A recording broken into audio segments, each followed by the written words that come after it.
Baik, assalamualaikum warahmatullahi wabarakatuh. Selamat pagi teman-teman. Bagaimana kabarnya hari ini? Saya harap semuanya dalam keadaan sehat dan juga terus semangat ya untuk mata kuliah ini, terutama untuk matematika ekonomi dan bisnis, dan juga pastinya untuk mata kuliah yang lainnya, teman-teman.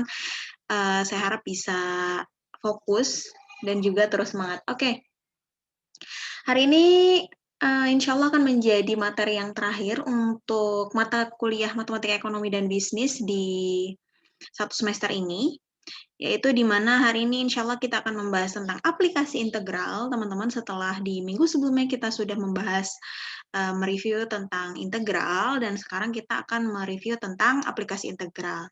Baik, sebelum kita melanjutkan untuk materi hari ini, alangkah baiknya kita berdoa dulu seperti biasa supaya semuanya berjalan lancar. Berdoa dipersilakan. Oke, baik.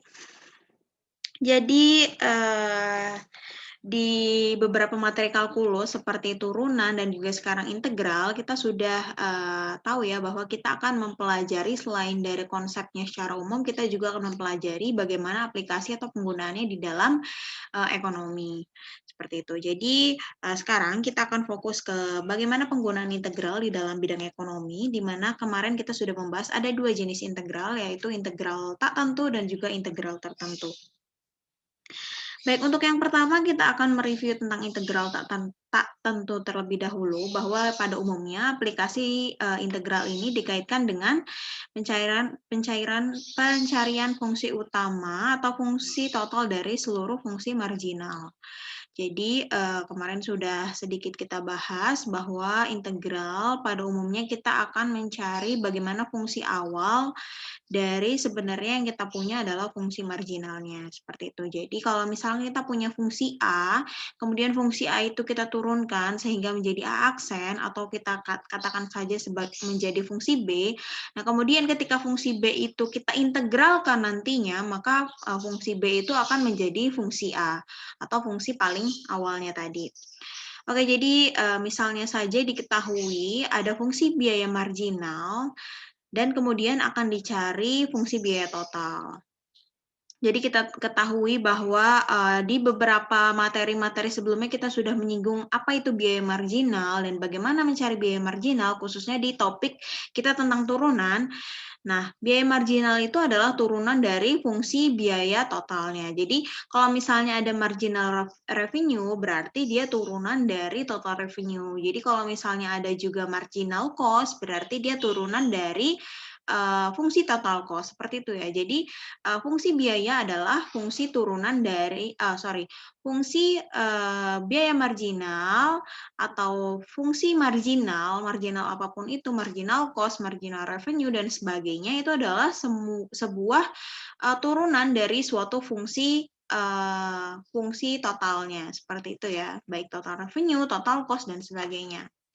Maka kita bisa menyimpulkan bahwa biaya total adalah integral dari fungsi biaya marginal. Seperti itu ya. Jadi teman-teman bisa memahami dari awal ketika kita mempunyai tadi sudah saya katakan, ketika kita mempunyai fungsi awal adalah A, nah katakanlah fungsi A ini adalah total cost misalnya. Nah, kemudian total cost ini kita turunkan menjadi marginal cost. Nah, ketika marginal cost nanti kita integralkan, maka hasilnya akan menjadi total cost kembali. Jadi, akan kembali lagi ke fungsi semulanya. Seperti itu. Nah, misalkan di sini kita akan mengganti sebuah nama atau sebuah variabelnya, kita mempunyai biaya dari proses produksi kita simbolkan sebagai fungsi Y, seperti itu.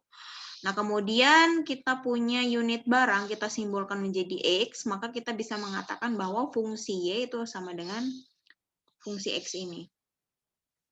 Nah, kemudian apabila kita akan mencari biaya rata-rata, maka kita bisa mencari dengan cara Y per X.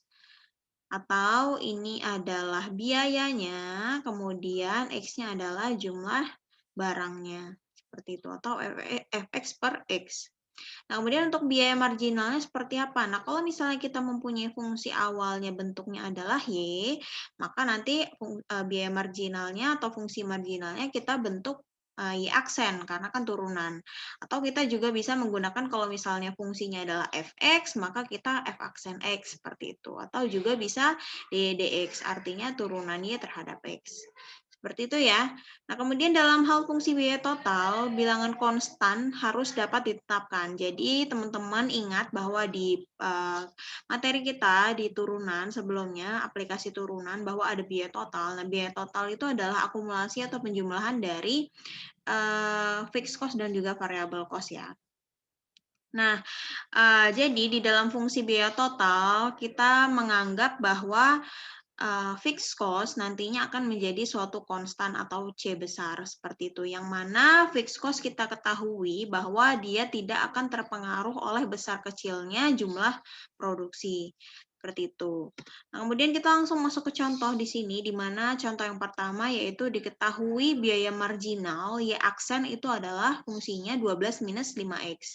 Nah, kemudian kita diminta untuk mencari biaya total dan juga biaya rata-rata apabila diketahui bahwa biaya tetapnya sebesar 16. Nah, di sini yang pertama kita menuliskan diketahui fungsi Y aksennya atau marginalnya adalah 12 minus 4X. Sorry, ini 4X ya, salah teman-teman. Saya typo, di sini adalah 4X ya. Nanti tolong diperbaiki teman-teman, di sini 4X. Nah, kemudian di sini kita akan mencari atau ditanyakan biaya total atau total cost. Di sini nanti berarti kita menjadi fungsi atau variabel Y, ya kan teman-teman? Karena ini adalah Y, maka di sini nanti biaya totalnya bukan total cost, bukan dalam simbol TC teman-teman, tapi kita mendapatkan simbolnya Y. Nah, kemudian biaya rata-ratanya adalah artinya Y per X, teman-teman. Nah, di sini Y kita simbolkan untuk menggantikan total cost. Kemudian Y per X itu adalah rata-rata atau sebenarnya kita dulu sudah mempelajari dengan simbol average cost atau AC.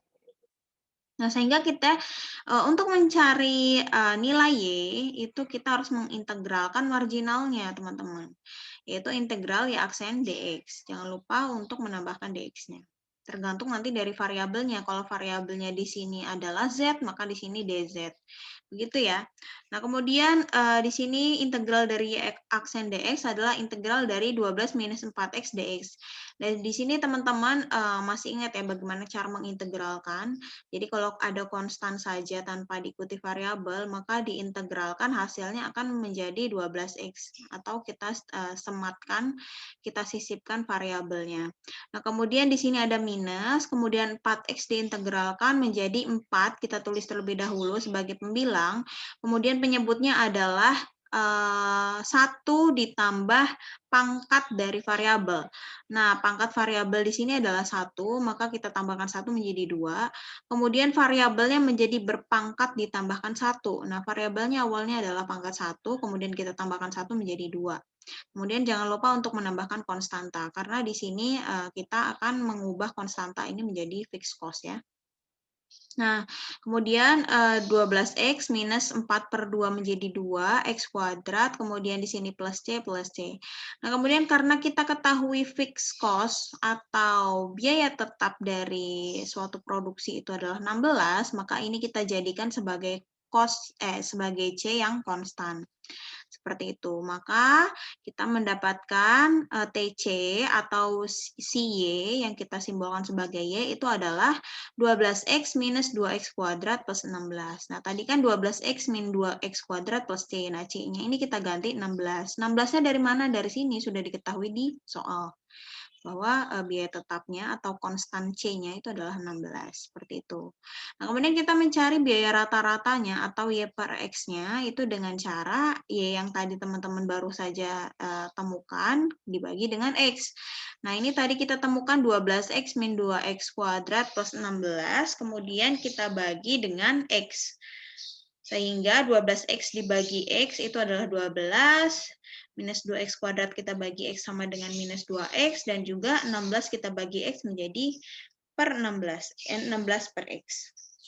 Seperti itu teman-teman, untuk soal yang pertama kita sudah mengetahui bahwa biaya total yang kita temukan adalah 12x minus 2x kuadrat plus 16. Kemudian biaya rata-ratanya adalah dengan fungsi 12 minus 2x plus 16 per x. Seperti itu ya. Nah, kemudian kita masuk ke contoh yang kedua dari aplikasi integral tak tentu, yaitu di mana diketahui fungsi marginal revenue adalah R aksen X 8 minus 6X min 2X kuadrat, sehingga diketahui adalah R aksen X 8 min 6X min 2X kuadrat. Kemudian kita akan mencari fungsi total revenue atau fungsi awal sebelum adanya marginal revenue.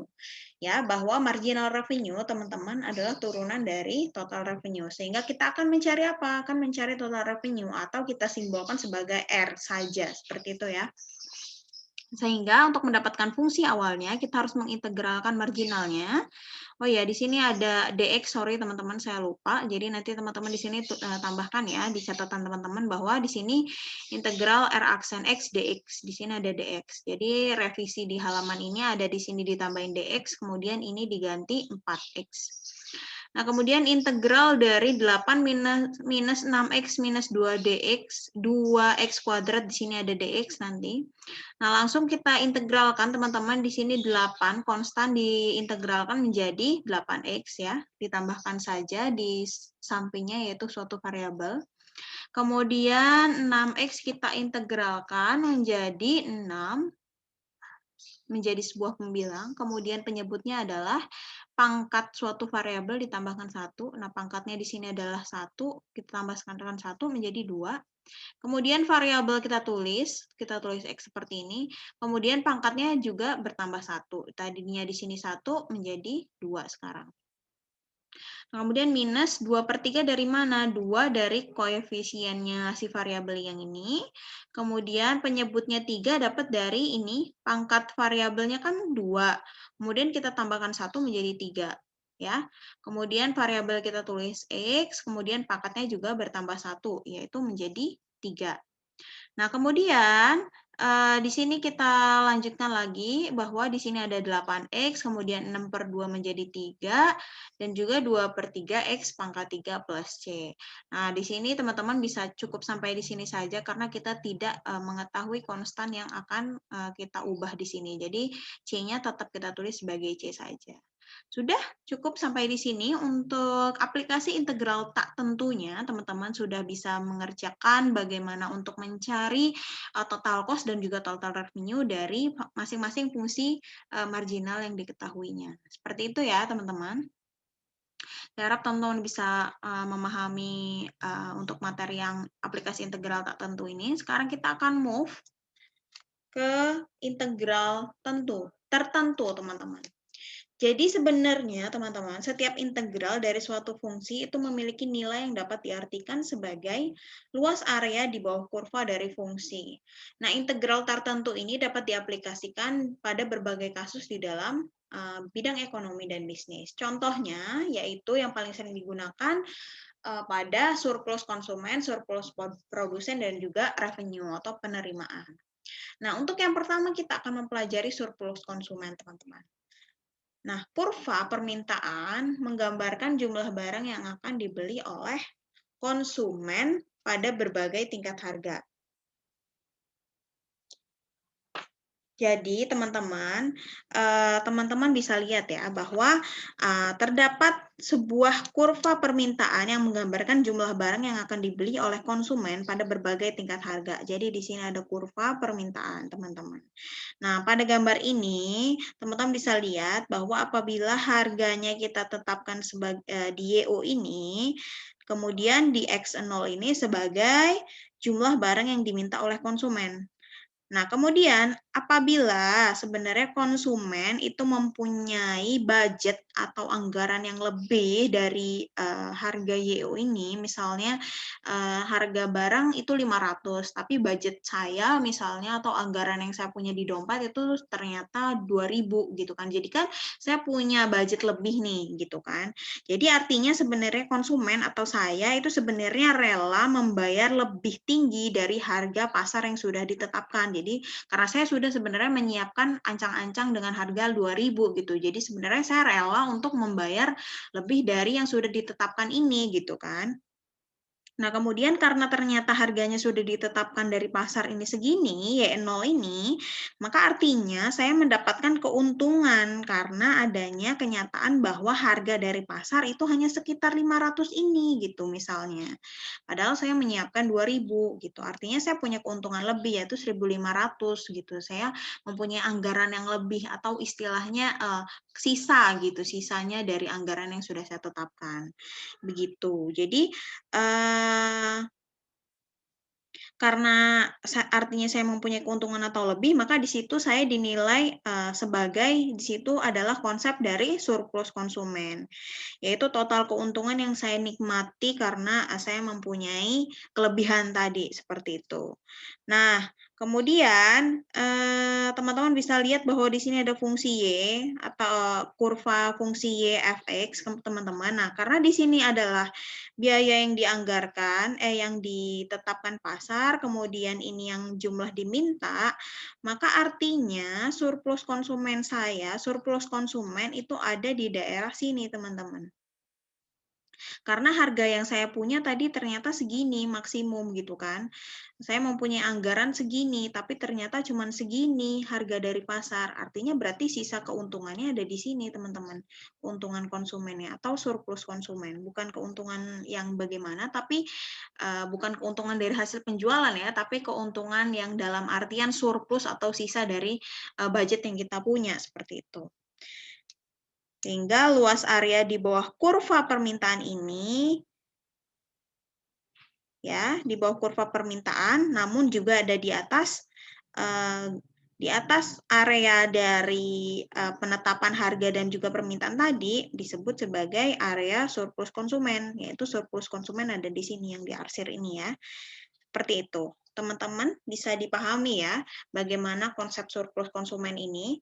Artinya bukan yang keuntungan konsumen dalam artian hasil penjualan, tapi hasil dari bagaimana sisa kerelaan membayar barang tadi, seperti itu ya. Dari yang ditetapkan harga pasar ternyata sekian, tapi anggaran kita ternyata lebih gitu. Jadi itu surplusnya ya teman-teman. Nah, bagaimana sih secara matematis dituliskannya begitu kan? Yaitu integral, karena ingat ya bahwa sebenarnya integral tertentu ini lebih menginterpretasikan sebagai luas area di bawah kurva ya teman-teman. Tadi sudah saya jelaskan di awal. Ya, saya menyebutkan bahwa integral tertentu ini sebenarnya nilai yang dapat diartikan sebagai luas area di bawah kurva dari fungsi. Nah, artinya kan luas dari sini yang di bawah ini. Nah, kemudian karena kita hanya ingin mencari si ini, maka artinya luas dari wilayah ini kita kurangi dengan daerah yang tidak kita perlukan, yaitu X0, Y0 ini, teman-teman. Nah, kemudian teman-teman secara matematis kita bisa mempunyai rumus teman-teman yang teman-teman perlu ketahui untuk mencari surplus konsumen, yaitu integral dari 0 batas bawahnya X0 batas atasnya teman-teman ya. Kemudian fx dx minus x0 kali y0. Jadi x0 kali y0 ini tidak masuk ke dalam integral ya teman-teman. Jadi cukup sampai di dx ini. Nah, setelah teman-teman mempunyai hasil dari ini, teman-teman kurangi dengan x0 kali y0. Seperti itu ya. Oke.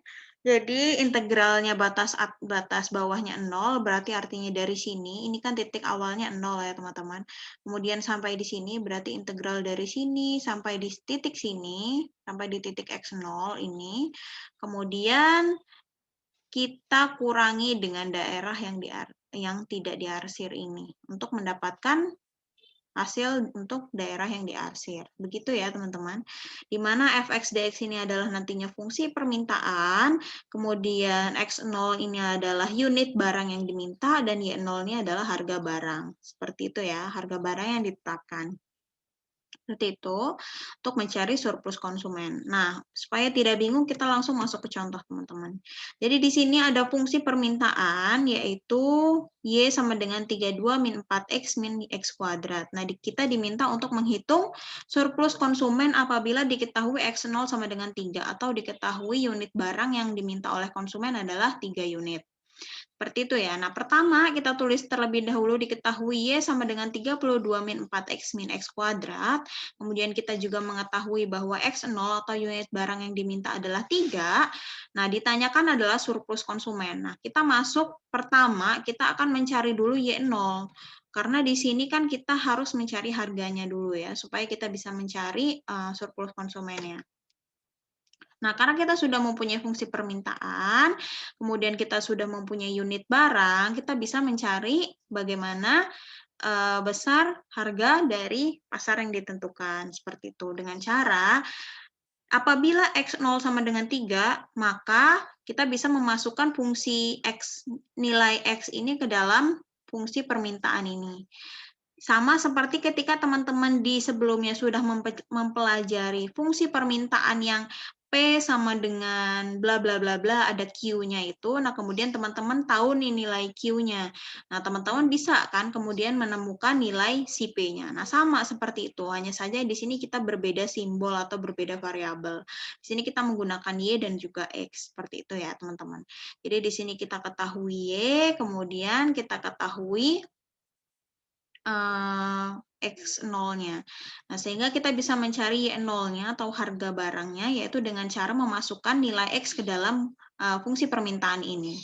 Nah, 32 dikurangi 4 kali 3, di sini kan ada 4X, berarti 4 kali X ya. Nah, X-nya kita ubah menjadi 3, kita substitusikan 3 ini ya. Nah, kemudian dikurangi X kuadrat, dikurangi 3 kuadrat. Sehingga 32 dikurangi 4 kali 3, 12, dikurangi 3 kuadrat adalah 9. 32 dikurangi sekitar 21, maka hasilnya adalah 11. Inilah harga yang ditetapkan, yaitu Y0-nya. Nah, sehingga kita langsung bisa masuk ke konsep formula dari surplus konsumen, yaitu integral dari batas bawah 0, batas atasnya adalah X0, fungsi permintaannya diintegralkan, kemudian kita kurangi dengan hasil perkalian dari X0 dan juga dikali Y0 seperti itu. Atau dalam artian sebenarnya di sini kita bisa mengartikan bahwa surplus konsumen kita dapatkan dari jumlah anggaran yang kita punya ya teman-teman, anggaran yang kita punya, budget yang kita punya dikurangi total biaya atau total pembeliannya gitu loh. Jadi teman-teman bisa bayangkan ya bahwa di sini X0 adalah barang yang kita minta.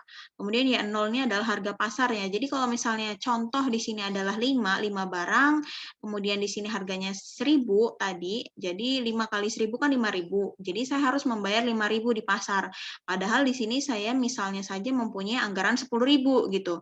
Berarti nanti anggaran ini 10.000 ini dikurangi dengan yang harus saya bayarkan di pasar tadi 5.000, sisanya adalah sekitar 5.000. Nah, itu adalah surplus saya, surplus konsumennya saya gitu loh. Jadi seperti itu ya sebenarnya contoh analoginya teman-teman. Jadi si integral ini adalah anggaran atau budgetnya kita, budget konsumen kita, kemudian ini adalah yang harus kita bayarkan di pasar dari belanjaan kita. Nah, itulah nanti hasil surplus yang kita punya. Seperti itu ya konsepnya. Nah, sekarang kita langsung masuk nih ya. Integral 0x0, 0 kemudian x0-nya adalah 3, fungsi permintaannya adalah 32 min 4x min x kuadrat, ditambahkan dx ya, jangan lupa. Supaya bisa teman-teman pahami bahwa yang diintegralkan ini, sampai sini saja, tidak perlu sampai sini. Nah, kemudian dikurangi dengan 3 dikali 11. 3 dari sini, 11 sudah kita cari dari sini ya. Kemudian surplus konsumen kita dapatkan langsung, ini saya integralkan langsung ya teman-teman. Teman-teman bisa ya, 32 diintegralkan menjadi 32x, 4x diintegralkan menjadi 4/2, 2 dari pangkat ditambahkan 1, pangkat variabel ditambahkan 1, kemudian sini variabelnya jadi berpangkat ditambahkan 1, kemudian x kuadrat di sini menjadi 1 dari mana? 1 dari koefisien X. Di sini kan di depannya ada 1, teman-teman. Memang tidak tertulis kalau koefisien 1 ya. Dibagi dengan atau per 3, 3 dari pangkatnya ini kan awalnya 2, kita tambahkan 1 menjadi 3, kemudian tulis variabel X, kemudian variabel X berpangkat ditambahkan 1. Kemudian di sini saya tutup siku, di mana batas bawahnya 0, batas atasnya 3, dikurangi dengan ini, 3 kali 11 adalah 33. Nah, ini kemudian 32X, 4/2 adalah 2X, ya, seperti ini ya, 4 bagi 2 adalah 2, X kuadrat ditulis, minus 1/3 X pangkat 3, kemudian batas bawah 0, batas atas 3 sama dengan 33. Nah, setelah ini teman-teman substitusikan, di mana 3 dimasukkan ke dalam X ini, kemudian 0 juga nanti dimasukkan ke dalam sini. Nah, yang pertama saya akan mencari dulu untuk memasukkan 3, jadi X ini saya ganti 3, 32 dikali 3, kemudian ini menjadi 3 kuadrat, ini nanti X pangkat 3 menjadi 3 pangkat 3, dikurangi ketika saya ganti semua X dengan 0. Sebenarnya udah pasti 0 ya nanti ya. Nah, kemudian kita kurangi 33. Nah, terus selanjutnya di sini sama dengan ini 32 kali 3 adalah 96, 2 kali 3 kuadrat adalah 18, kemudian dikurangi lagi, ini adalah hasilnya 9. 3 pangkat 3 adalah 27, dibagi 3 adalah 9. Kemudian dikurangi dengan semua ini tadi dikalikan dengan 0. Hasilnya 0. Kemudian dikurangi 33. Nah, hasilnya adalah 36. Oke, begitu ya teman-teman. Saya harap teman-teman bisa memahaminya ya, bagaimana konsep surplus konsumen ini tadi. Oke, kita lanjut ke bagaimana surplus produsen, teman-teman. Jadi, ketika kita sudah melihat dari sisi konsumen, sekarang kita melihat dari sisi produsen. Di sini kurva penawaran ini menggambarkan banyaknya barang yang produsen siap atau bersedia untuk menjualnya pada berbagai tingkat harga yang ada. Nah, pada gambar ini ditunjukkan bahwa apabila harga Y0 ini adalah harga pasarnya, kemudian X0 ini adalah jumlah barang yang ditawarkan oleh produsen. Nah, kan berbeda ya dari yang konsumen. Kalau konsumen tadi X0 adalah barang yang diminta. Nah, kalau di produsen, X0 adalah artinya barang yang ditawarkan oleh produsen. Maka apabila produsen sebenarnya bersedia menjual barang di bawah harga Y0, jadi sebaliknya ya teman-teman. Jadi kalau misalnya kita mencari surplus konsumen, artinya kita mencari kelebihan uang dari belanjanya si konsumen gitu loh, atau sisa dari budgetnya. Nah, kalau misalnya surplus produsen, artinya kita mencari sisa dari produksinya si produsen seperti itu ya. Jadi kalau misalnya produsen sebenarnya bersedia menjual barang di bawah harga Y0 ya teman-teman. Nah, kemudian ia mendapatkan keuntungan atau surplus dari kenyataan bahwa harganya Y0 gitu. Jadi kalau misalnya sebenarnya nih ya, si produsen itu sebenarnya bisa jual dengan harga, contoh misalnya ini harga pasarnya itu 1.000, sebenarnya dia bisa jual 800 tuh dia udah dapat untung gitu menurut dia, tapi dari harga pasar itu 1.000 pasarannya. Nah, sehingga sebenarnya si produsen tadi justru punya surplus atau punya keuntungan gitu sekitar 200 gitu kan. Jadi yang sebenarnya dia nggak apa-apa nih barang ini dijual 800 udah oke kok, udah dapat untung saya misalnya. Tapi ternyata pasarannya adalah sebenarnya barang itu 1.000 gitu, ya udah dia jual 1.000 artinya dia punya surplus 200 gitu untuk setiap barang yang dia produksi, seperti itu ya teman-teman.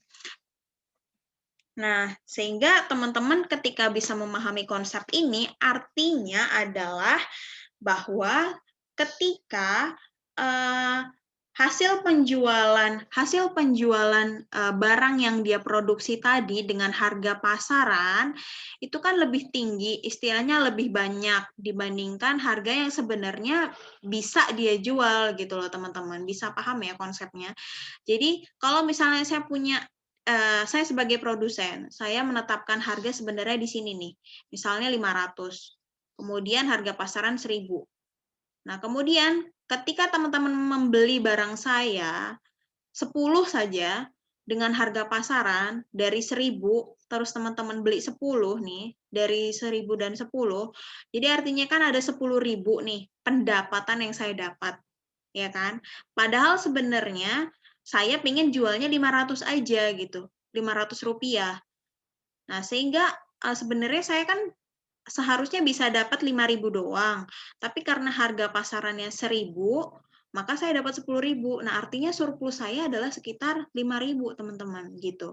Nah, bagaimana cara konsep pengurangannya? Cara konsep pengurangannya adalah yaitu dari yang harga pasar ini, yang harga tinggi ini, yaitu Y0 ini yang ada titik-titik hijaunya ini, Y0 dikali X0 ini, ya, dikurangi dengan ini, teman-teman, integral dari fungsi ini. Begitu ya, teman-teman bisa paham ya, bagaimana cara mencarinya.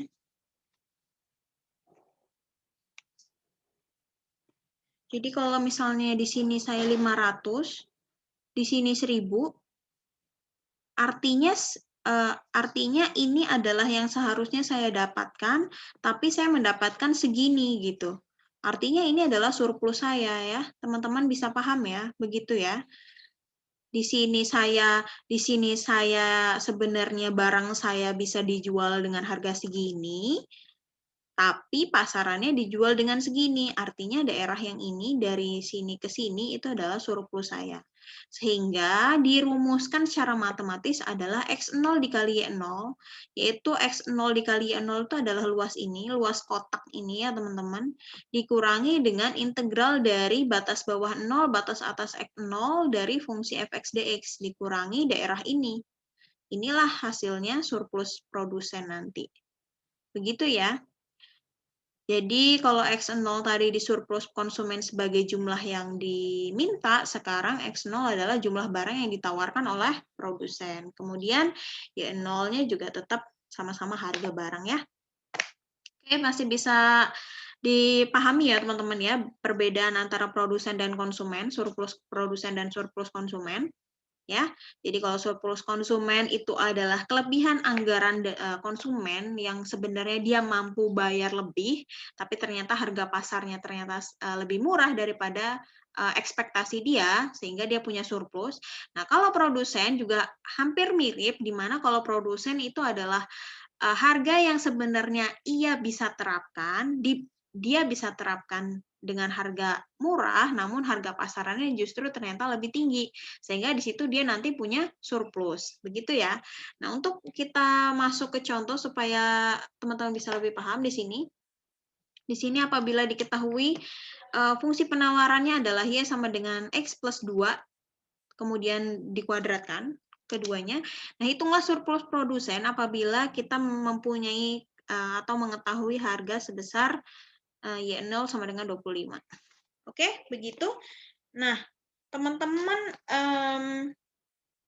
sama seperti di fungsi penawaran juga yang pernah kita bahas di beberapa minggu pertemuan sebelumnya itu, bahwa kita juga menggunakan fungsi penawaran ya, cuman simbolnya adalah P dan juga Q. Jadi ketika misalnya saat itu kita sudah mengetahui P, untuk mencari Q, maka kita bisa masukkan atau substitusikan si nilainya itu ke dalam fungsi penawarannya. Nah, sama ini juga begitu teman-teman. Ketika teman-teman mempunyai fungsi penawaran, kemudian diketahui juga harganya atau P saat itu ya, saat pertemuan itu kita menggunakan simbol P, sekarang kita menggunakan simbol Y0, maka kita langsung saja masukkan ini ke dalam fungsi penawaran. Sehingga yang pertama sekali saya pasti tulis adalah diketahui terlebih dahulu, supaya teman-teman tidak bingung untuk step-step selanjutnya. Diketahui ada fungsi penawaran Y sama dengan X plus 2 kuadrat, kemudian kita ketahui lagi harganya itu adalah 25, maka saya bisa substitusikan nilai ini ke dalam fungsi ini, teman-teman. Yaitu jika Y0 sama dengan 25, maka kita bisa lihat bahwa kita masukkan ke sini, Y-nya kita ganti 25, seperti itu. Kemudian fungsinya adalah X plus 2 kuadrat. Nah, kemudian 25 sama dengan, ini saya jabarkan, yaitu menjadi X kuadrat plus 4X plus 4. Kemudian di sini nanti 4-nya pindah ruas, menjadi 25 minus 4, kemudian X kuadrat plus 4X. Begitu, 25 minus 4 adalah 21, kemudian X kuadrat plus 4X, ya, begitu. Nah, kemudian saya pindah ruaskan supaya nanti kita bisa menemukan nilai X-nya, sehingga saya pindahkan 21 ini ke sisi kanan, yaitu menjadi X kuadrat plus 4X minus 21 ya. Ini tadinya positif, ketika pindah ke kanan jadi minus. Nah, kemudian sisi kiri jadi apa? Jadi 0, karena kan sudah tidak ada nilai lagi. Nah, ketika teman-teman mempunyai persamaan, bentuk umum persamaan seperti ini, teman-teman masih ingat ya rumus ABC untuk mencari nilai X pemfaktoran dari suatu persamaan ini. Nah, ini kita punya bentuk umumnya seperti ini, AX kuadrat plus BX plus C. Nah, teman-teman nanti bisa melihat nilai X dengan cara rumus ini ya. A-nya berapa? A-nya di sini 1, ya, koefisien ininya 1. Kemudian BX berarti B-nya adalah 4. Kemudian plus C, C-nya berapa? C-nya adalah negatif 21. Kemudian nanti teman-teman transformasikan atau substitusikan ke dalam sini ya. Ini apa maksudnya plus minus? Nanti kan di sini kita akan mendapatkan dua nilai X, X1 dan juga X2.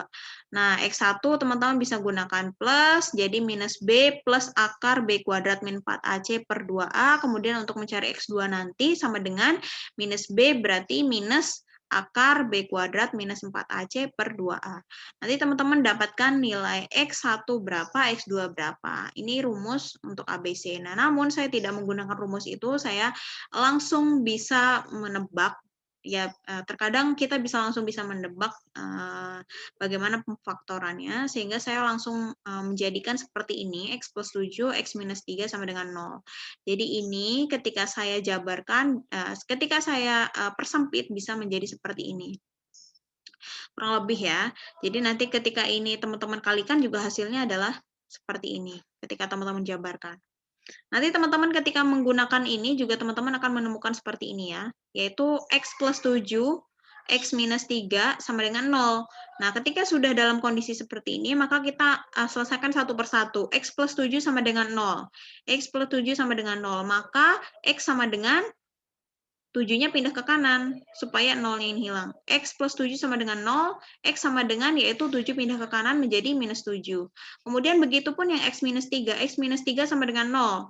X sama dengan berapa berarti? Kalau X minus 3 sama dengan 0, berarti X sama dengan 3. 3-nya pindah ke kanan sini, jadi positif ya. Nah, karena barang yang ditawarkan oleh produsen tidak mungkin negatif, sehingga kita tidak mungkin menggunakan yang X sama dengan minus 7. Sehingga kita temukan adalah X sama dengan 3. Nah, jadi kita bisa mengatakan bahwa X sama dengan 3 ini adalah X0. Begitu ya. Sehingga kita bisa langsung masuk ke rumus, yaitu SP atau surplus produsen sama dengan X0 dikali Y0 minus integral 0x0 fx dx ya. X0-nya adalah tadi kita dapatkan 3, kemudian Y0-nya di sini soalnya adalah 25, dikurangi integral batas bawah 0, batas atas 3, ya, batas atasnya 3 atau dari mana? Dari sini, batas atas kita kan adalah X0 ya, teman-teman. Nah, kemudian kita lanjutkan, fungsinya adalah X plus 2 dikuadratkan, kemudian dx.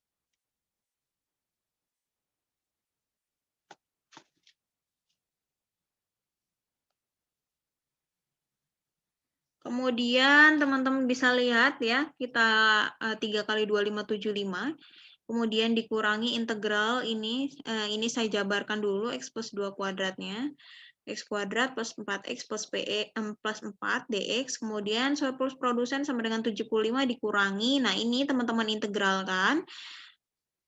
Seperti biasa, koefisiennya di depan sini adalah 1, maka saya tulis sebagai pembilangnya 1, kemudian di sini penyebutnya menjadi 3 dari pangkat ini, 2 ini ditambahkan 1, maka menjadi 3. Kemudian variabelnya ditulis X, kemudian pangkatnya menjadi 3 juga, karena 2 ini ditambahkan 1 nantinya.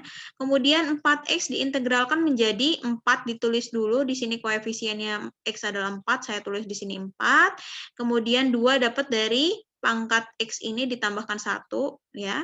Kemudian variabel ditulis X, X di sini tulis, pangkatnya menjadi 2 juga. Nah, kemudian di sini masih ingat ya bahwa konstanta suatu bilangan apapun yang kalau diintegralkan, yang dimana bilangan tersebut tidak ada variabelnya, maka diintegralkan hasilnya akan ada suatu variabel ya. Jadi di sini 4 diintegralkan menjadi 4X. Kemudian batas bawah 0, batas atas 3. 75 dikurangi sepertiga X kuadrat, 4 per 2 adalah 2X kuadrat di sini ya. Nih, kemudian 4X, batas bawah 0, batas atas 3. 75 dikurangi, nah semua ini teman-teman substitusikan si 3 dan juga si 0-nya. Substitusikan dulu nilai 3-nya, kemudian dikurangi dengan semua ini diganti dengan angka 0 X-nya ya. Jadi saya langsung di sini tulis 0, tidak saya jabarkan tulis satu per satu lagi, tapi sudah pasti 0 ya, karena di sini nanti X-nya diganti 0 ya ini 0, X0 ini diganti 0 ya ini 0, ini nanti X ini diganti 0 ya ini 0, maka langsung saya tulis dikurangi dengan 0 gitu saja. Nah, kemudian 75 dikurangi, ini kan X pangkat 3, berarti 3 pangkat 3, terus dikali dengan sepertiga hasilnya 9, kemudian di sini kan 2X kuadrat, berarti 3 kuadrat, dikalikan dengan 2 ini, maka hasilnya adalah 2 kali 9, yaitu 18, kemudian 4X di sini, 4 kali 3, yaitu 12. 75 dikurangi ini 39, hasilnya adalah 36. Oke, demikian materi terakhir kita di semester ini di Matematika Ekonomi dan Bisnis. Saya harap teman-teman semua bisa memahami setiap materi yang saya jelaskan, dan juga saya mohon maaf apabila selama saya menyampaikan materi kurang jelas, terlalu terburu-buru, atau juga banyak miss, banyak kesalahan, dan lain sebagainya. Saya mohon maaf atas kesalahan dan kekurangan saya. Terima kasih juga atas semua partisipasi teman-teman, partisipasi keaktifan, dan juga tugas-tugas, kuis, dan sebagainya. Terima kasih atas perhatiannya. Semoga teman-teman selalu sehat, dan juga selalu semangat, dan juga terus bisa fokus dalam setiap pembelajaran materi apapun itu, di mata kuliah apapun itu. Oke, saya akhiri teman-teman. Sekali lagi saya mohon maaf dan juga terima kasih kepada teman-teman semua. Wabillahi taufiq wal hidayah. Alhamdulillah bahwa kita sudah menyelesaikan 1 semester ini. Insya Allah setelah ini teman-teman akan masuk ke tahap UAS dan juga naik ke semester 2. Semoga hasilnya semuanya memuaskan ya teman-teman. Oke, saya akhiri. Assalamualaikum warahmatullahi wabarakatuh.